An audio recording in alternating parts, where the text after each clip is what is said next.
4 जून 2017 17 वर्षीय नाबालिग लड़की ने आरोप लगाया कि उन्नाव से बीजेपी विधायक कुलदीप सिंह सेंगर ने उसके साथ बलात्कार किया। प्रीता का कहना था कि वह नौकरी दिलाने में मदद के बहाने विधायक से मिलने गई थी, वहीं पर उसका जबरन यौन शोषण किया गया। इस आरोप के बाद स्थानीय स्तर पर कोई ठोस कार्रवाई नहीं हुई। 11 जून 2017 रेप का आरोप लगाने के कुछ ही दिन बाद प्रीता अचानक लापता हो गई। परिवार ने थाने में गुमशुदगी की रिपोर्ट दर्ज कराई। कई दिनों बाद प्रीता औरैया जिले के एक गांव से बरामद हुई। इस घटना ने मामले को और संदिग्ध बना दिया। परिवार ने आरोप लगाया कि प्रीता पर दबाव बनाया जा रहा है। दोस्तों 3 जुलाई 2017 न्याय न मिलने से हताश होकर प्रीता दिल्ली पहुंची। यहां उसने मुख्यमंत्री योगी आदित्यनाथ को पत्र लिखकर विधायक कुलदीप सेंगर और उसके भाई पर रेप केस दर्ज करने की मांग की। यह चिट्ठी बाद में सार्वजनिक हो गई और मीडिया में चर्चा का विषय बनी। इसके बाद भी पुलिस की कार्रवाई बेहद धीमी रही। 2017 के पूरे साल में यह केस ठंडे बस्ते में पड़ा रहा। आरोपी विधायक खुलेआम घूमता रहा और प्रीता को लगातार धमकियां मिलने की बात सामने आई। परिवार का आरोप था कि सत्ता और पुलिस मिलकर आरोपी को बचा रही है। इस दौरान प्रीता मानसिक और सामाजिक दबाव से जूझती रही। 3 अप्रैल 2018 यही वो दिन था जब प्रीता के पिता को कथित तौर पर अतुल सिंह और उसके सहयोगियों ने बेरहमी से पीटा। पिटाई के बाद गंभीर हालत में प्रीता के पिता को ही पुलिस के हवाले कर दिया गया। पुलिस ने उल्टा उनके खिलाफ ही मामला दर्ज कर लिया। दोस्तों यह घटना केस में एक निर्णायक मोड़ साबित हुई। 8 अप्रैल 2018 को मुख्यमंत्री आवास के सामने आत्मदाह की कोशिश की। इस घटना ने पूरे देश को झकझोर दिया।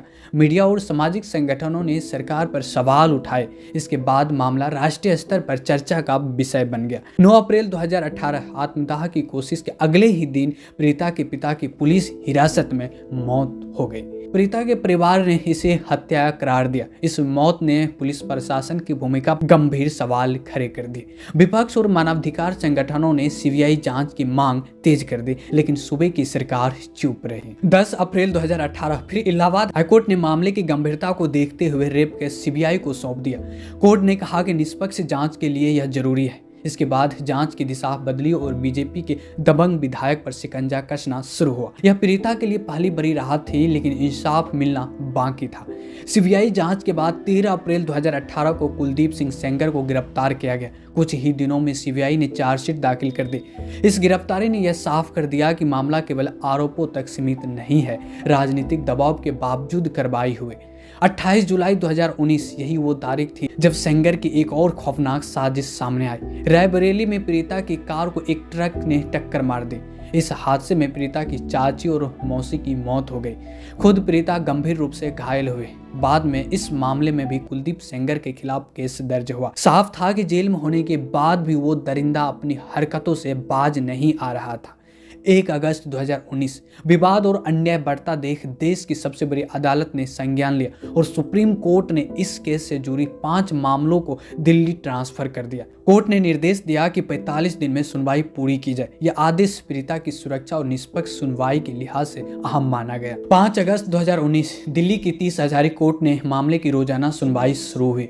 पीड़िता को एम्स दिल्ली में शिफ्ट किया गया। कोर्ट की सख्ती के चलते ट्रायल तेज हुआ। यह पहली बार था जब केस निर्णायक मुकाम पर पहुंचा। 11 सितंबर 2019 पीड़िता की हालात को देखते हुए एम्स में ही अस्थायी अदालत लगाई गई। यही पीड़िता का बयान दर्ज किया गया। यह भारतीय न्याय व्यवस्था में एक असाधारण कदम था। इसका मकसद पीड़िता को सुरक्षित माहौल देना था। इंसाफ मिलने की दिशा में भी ये अहम कार्रवाई थे।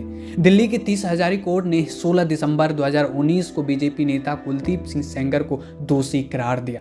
यह फैसला पीड़िता की लंबी लड़ाई की बड़ी जीत थी। 20 दिसंबर 2019 अदालत ने सेंगर को उम्र कैद की सजा सुनाई और 25 लाख रुपए का जुर्माना लगाया। उसे आईपीसी की धारा 376 तहत दोषी ठहराया गया।